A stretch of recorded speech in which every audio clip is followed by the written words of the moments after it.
Nagbigay ng tila deretsahang patutsada si Vice Ganda kay Bong Suntay sa gitna ng kontrobersyang kinasasangkutan ng kongresista.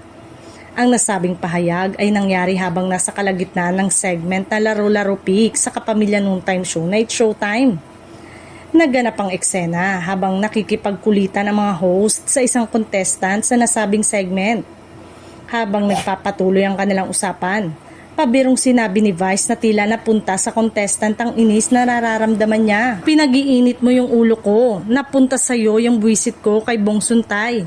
Pabirong sambit ng tinaguriang ang kabogable star. Dahilan upang matawa ang mga kasamang host at audience sa studio. Hindi pa rito natapos ang kanyang banat.